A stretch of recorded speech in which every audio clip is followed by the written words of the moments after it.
inaitwa sustainable. Ndio sababu tunashughulika na wakulima wetu. My name is Chemutai going from Citizen TV, and in paving way to this bipartisan process that will initiate in Parliament, if it doesn't bear... Good afternoon, ladies and gentlemen. Dear Kenyans, in the last 2 weeks, our country has experienced grave acts of lawlessness, widespread violence, looting, and invasion of private property by persons taking advantage of political demonstrations called by the opposition.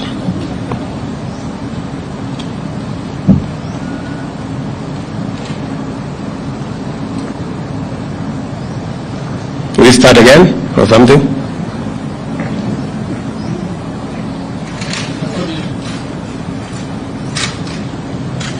Okay.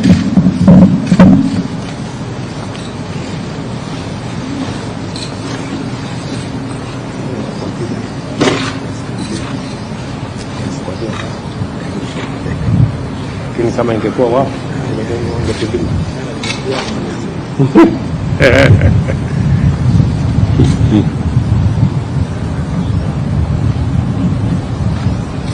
Okay. Somebody tell me when we are ready. Kidogo bado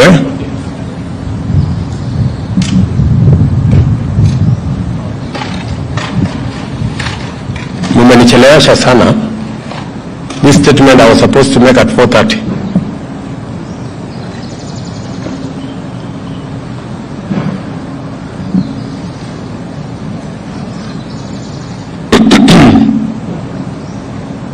Thank you very much. Dear Kenyans, in the last 2 weeks, our country has experienced grave acts of lawlessness, widespread violence, looting, and invasion of private property by persons taking advantage of political demonstrations called by the opposition.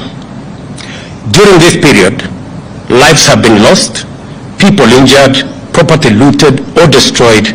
The economy has suffered and our image as a nation dented. Our security agencies have endeavored to do everything within the law to protect the lives and property of all citizens. Nevertheless, the violence, chaos, and disorder continues to distract our national focus of economic transformation. 3 Kenyans, among them a police officer, have lost their lives in the protest. More than 400 Kenyans, including at least 60 security officers, have been injured. A police vehicle was burnt to ashes somewhere in Kawangware, while another was hijacked and commandeered by unruly protesters somewhere in Migori. 2 houses of worship were burned down in Kibra. Kiosks, supermarkets, and a mortuary were looted. Fellow Kenyans, our country's image and history in the League of Modern Nations has been at stake in the last 2 weeks. The country's economy has been hit hard at a time when my administration is doing everything possible to salvage the economy from the deep hole where we found it.